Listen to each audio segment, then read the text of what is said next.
समुद्र की गहराई में एक समुद्री राजकुमारी एरियल रहती थी, जिसे लिटिल मरमेड के नाम से भी जाना जाता था। उसकी एक प्यारी दोस्त थी जिसका नाम फ्लाउंडर था, एक छोटी मछली। उन्हें समुद्री तल और कभी कभी समुद्री किनारों की खोज करना पसंद था, लेकिन एरियल का सपना एक इंसान के रूप में ज़मीन पर रहने का था। वह हमेशा मानव द्वारा उपयोग की जाने वाली वस्तुओं या खजानों की तलाश में रहती थी। उसके पिता राजा ट्राइटन को समुद्र के शासक थे। एरियल के कारनामों का पता लगाते हैं और उसे फिर कभी तट पर न आने की चेतावनी देते हैं। वह एरियल पर नजर रखने के लिए सेबेस्टियन नाम के केकड़े को नियुक्त करते हैं, लेकिन जिद्दी एरियल तट पर आना जारी रखती है।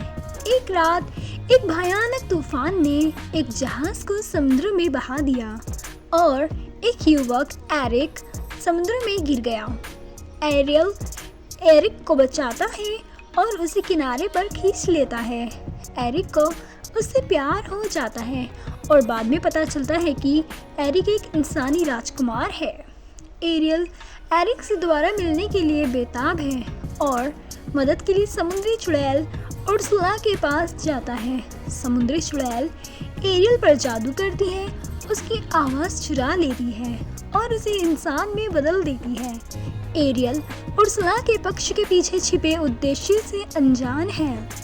एरियल को 3 दिन का समय दिया जाता है और तीसरे दिन के सूर्यास्त तक यदि एरिक एरियल को नहीं चूमता है तो उस उर्सुला की गुलाम बन जाती है। एरिक और एरियल एक साथ बहुत अच्छा समय बिताते हैं। उर्सुला वेनेसा नामक एक युवा सुंदर लड़की के वेश में राजकुमार एरिक पर जादू करती है और उसे प्यार करने पर मजबूर कर देती है। वे एक दूसरे से शादी करने का फैसला करते हैं, जिससे एरियल निराश हो जाती है।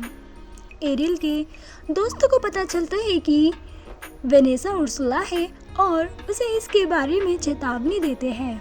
सेबेस्टियन एरियल के पिता किंग ट्राइटन को खोजने जाता है, जबकि एरियल और फ्लाउंडर प्रिंस एरिक के जहाज को पकड़ने के लिए दौड़ते हैं।